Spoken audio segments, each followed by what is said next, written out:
Hey guys, MC Joe D, Joe the Roundhouse Report. I just wanted to, I haven't been well physically, so I haven't been able to post for a long time, but I just wanted to do something really, really quick with regard to Iran and the, what do they call it? Epic Fury. And I think the Israelis call it Roaring Lion. So there's two things that need to be watched. These are the two things. They're very easy. Iran's ability for resilience vis-a-vis continuity of government, and then the fracturing of the IRGC or the regular Iranian army. They have two militaries. Iranian Revolutionary Guard Corps is their elite. They get the most attention. And then they have a regular ground army and Air Force. Well, the Air Force... I take that back. They don't have an Air Force, and they no longer have a Navy. Oh, by the way, just so everyone knows, this is the 10th of March at about 11 p.m. Eastern Standard Time. So this could change in a matter of hours. I don't know. Probably not. So these are the two things to look at. The Iranians, just the Council of Experts. All right, I'll start from the beginning. The first rounds of this was Israel hitting the Ayatollah Khomeini. He was killed. They say up to 40 of his top aides were killed, and other government officials were killed. It seemed like it was a decapitation strike. And then they gathered again, and they were bombed again. But still, they showed resilience because the, quote, Council of Experts still remained a body in which it could still function. And so they elected the Ayatollah's son, Ayatollah Khomeini, who was killed. He was grooming his son, blah, blah, Khomeini, and he was elected by the Council of Experts. Okay. That shows resilience and an ability for continuity of governance.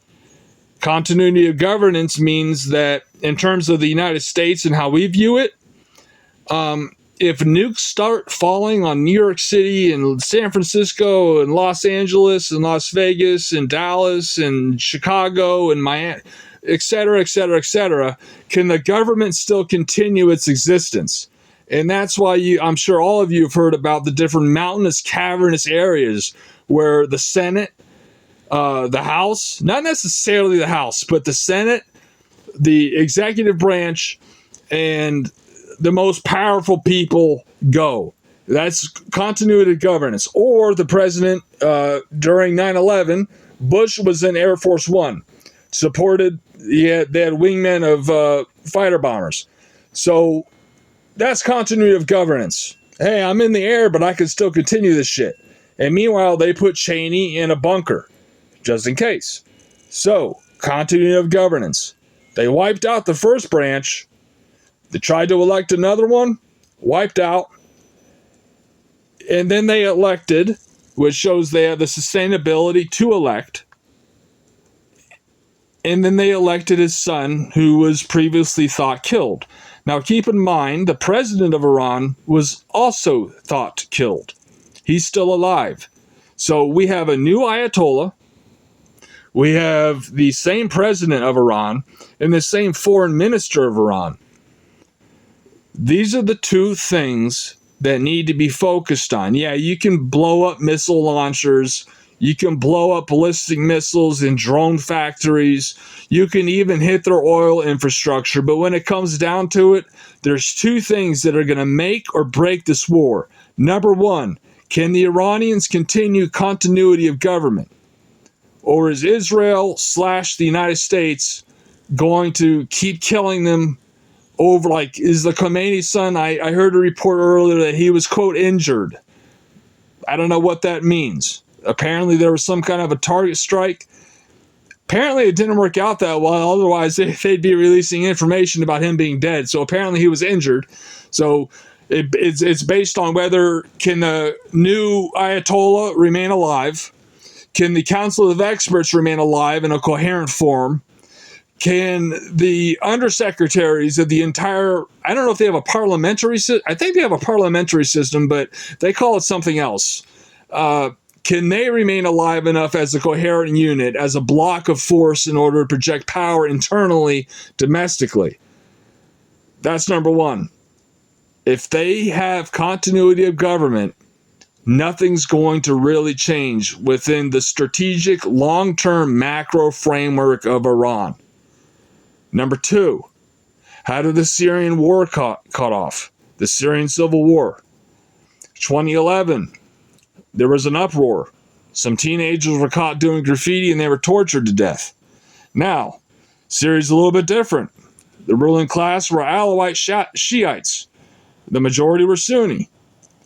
The point I'm making is the military structure fractured. And suddenly you had Sunnis, and they were going against the Alawite splinters of the military. So the military fractured, and that's what started a devastating, long civil war. That's what started it. That's what did it. The military fractured. It's the main thing to remember. The military fractured. Now, as I already said, in Iran, they have the IRGC, the Iran Revolutionary Guard Corps, which is their top tier, and then they have a regular standing army. They have a large standing military, relatively speaking. So there's two militaries in the country, which is kind of bizarre. The IRGC is there to protect the Ayatollah, not the state. They're there to protect the Ayatollah and carry out his wishes. The regular army, which I think is called the Teresh, I'm not sure. The regular army of Iran is meant to protect the state. So the IRGC is kind of like Hitler's SS.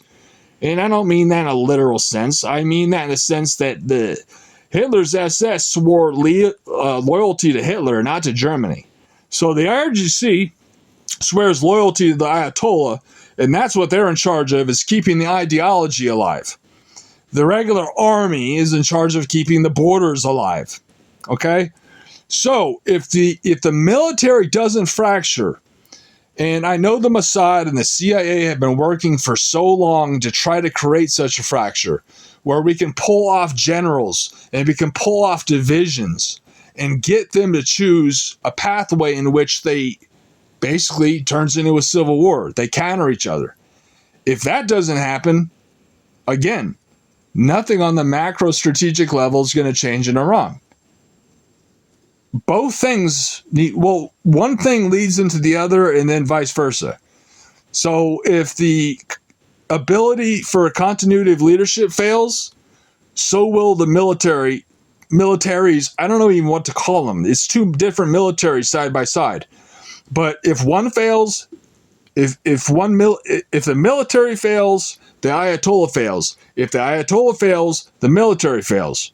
It's just a matter of time until, ideally, this is what the Americans and everybody are hoping for, the Israelis, is that the military would fracture and go against the more extreme units like the IRGC.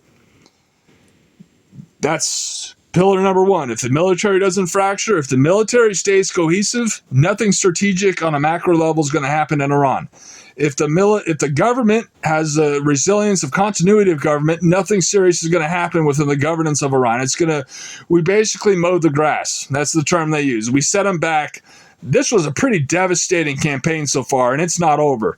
But we probably set them back at least 5 years in terms of just their ballistic missile launcher capabilities, let alone the places where they hide them underground, the missile cities. So that's just a brief update. Those are two pillars. They both need to fall in order for Iran to have not a regime change, a regime collapse. That's what we're looking for, is a regime collapse. And remember all those protesters in January? Millions, hundreds of thousands took to the streets all across the country, 36 provinces. There were mass protests, and in Tehran there were millions of people.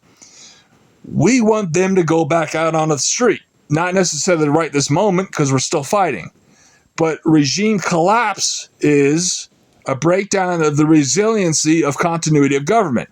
Once that happens, the protesters can go back out on the street. Oh, and also, like I said, one leads into the other leads into the other.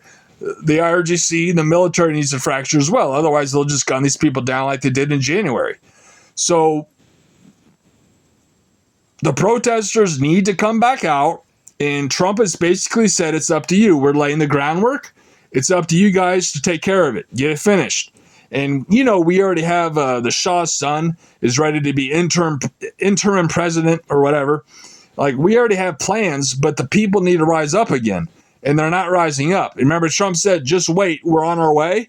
Well, it took us a long time to get those aircraft carriers and all that crap into the position. So we're there now, and we're destroying the regime systematically, especially command and control nodes and governmental facilities. The Bashik militia, which is really a disturbing thing that I'm not even going to get into because I don't have enough time. The Bashik militia, and bottom line, I think I repeated myself 4 times. So I think we have an idea of what's going on. At least 4 times, maybe 5 times.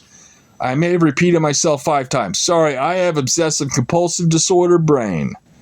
So sometimes I just kind of go nuts and go hog wild. Jody Roundhouse out. Woo! Superstar.